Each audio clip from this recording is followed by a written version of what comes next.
I don't know about you guys, but I learned a lot from Lee's presentation. I didn't know secondhand smoke really had those type of effects on people.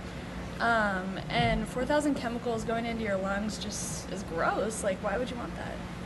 Yeah. What'd you learn, Aiden? That Lee taught us that secondhand smoke is really bad and you can have cancer. Yeah. I've seen a lot of these commercials, like anti-tobacco commercials on TV, and I just kind of ignore them. But like talking to somebody like Lee really has an impact on me, and like I never knew that secondhand smoke, just never picking up a cigarette or chew or anything, and then having a tracheotomy. It's pretty crazy. Like what I think is like also with mothers smoking during the pregnancy, that's just foul.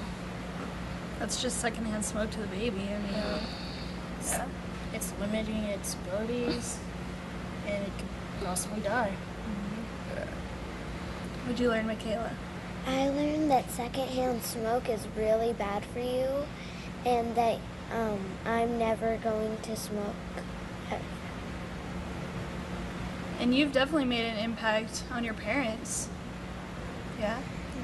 Informing them, hey, good job. They might potentially quit, and you might have saved their lives or made them healthier in the future. Saved your life. Yeah, saved your life too. Anything else, Aiden? My dad said I should not smoke or I will have cancer, so I will not smoke when I get older. Yeah. Because like when you smoke, you limit some of your abilities. Like if you smoke, you probably can't make football team or soccer. Like just those teams, you can't. If you do that, you're kind of throwing your life away. Yeah. I think a lot of children and even adults out there don't know what secondhand smoke can do to someone. And I think it's people like Lee who come and educate young people like us. So, I mean, we're the future generations, and we could potentially make a change, a positive change in the future for everyone. And smoking is really bad for the whole earth, too. Mm-hmm. Kim, like, there's a lot of people who smoke around me, like my friends, or when I'm at work on a break or something. Like, I don't feel like I'm one to judge, but what should I tell them? Well, I don't know. From my point of view, I would, if they're a good friend, I would just go up and tell them, hey, you know, smoking's bad for you, and I mean, it has potentially negative health effects in the future, and like, if you really care about yourself and others, I mean, you probably should stop. But also, I mean, like I said, do it respectfully and tell them from the love of your heart, because, I mean, you're a good friend to them. I mean, you don't want to see them hurt or hurting other people. Or, I mean, if they won't stop, I mean, just probably avoid it. Okay. I see my doctor and eye doctor every year, and my dentist every 6 months. I can't imagine like Lee being what he has to do to stay healthy. Like he can't go outside on a windy day, and I don't want a health condition where I can't go outside, I can't go swimming, I can't go running or walking on windy days. That'd be hard. Yeah. Definitely.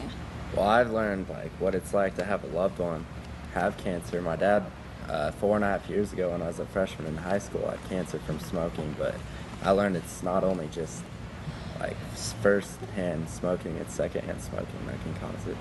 I really never thought about how secondhand smoke potentially affects people. And like him, he had to have his voice box removed, and I mean, that's huge. And he's limited to the types of activities he can do now just because of people smoking around him.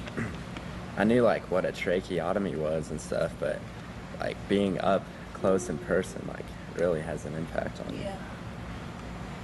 Yeah, definitely. I would even be afraid to even go outside if on a windy day you couldn't go outside, because if it got windy whenever you were outside, then... Yeah. You definitely have to be careful in Lee's situation. Yeah. He has to make sure his whole, like the stoma's clean, and that probably takes a lot. How would I tell an adult not to smoke around me because I don't want to get cancer? Well, Michaela, usually like you would have to address maybe a loved one like a grandparent or a parent, an aunt or uncle.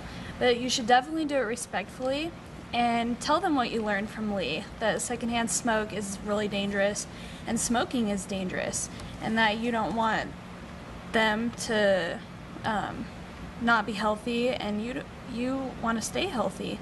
And also tell them from like the love of your heart that you like really care about them. Also, I heard that you told your parents about Lee's presentation and that they're gonna quit smoking. They're gonna try. That's good. You made an impact on them. That's definitely good. Smoking causes cancer, lung disease, and heart disease. 1,200 Americans die from tobacco-related diseases each and every day. Parents, children, grandparents, friends, dead. 1,200 every day. Don't lose your life to tobacco. You have shoes to fill, mountains to climb, and people who love you. Don't start. Quit now! No buts about it! Tobacco kills! I'm Jamie, I'm 15. Here we're talking about the dangers of secondhand smoke.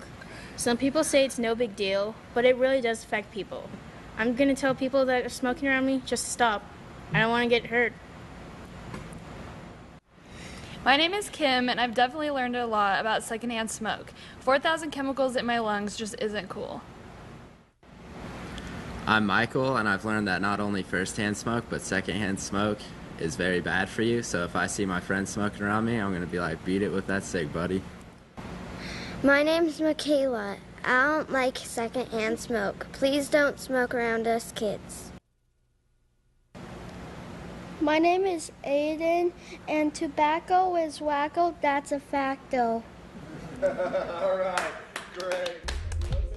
Thank you for watching. The preceding program was brought to you as a public service by the Nevada Public Health Foundation and Carson City Health and Human Services in conjunction with KAME KRXI Television Productions. This program was intended to help kids and teens understand the hazards and the consequences of secondhand smoke. If you or someone you know needs help quitting tobacco, or if you would like more information on the dangers of smoking and secondhand smoke, you can call the numbers on the screen. And remember Lee's message: you have the right to ask people not to smoke around you.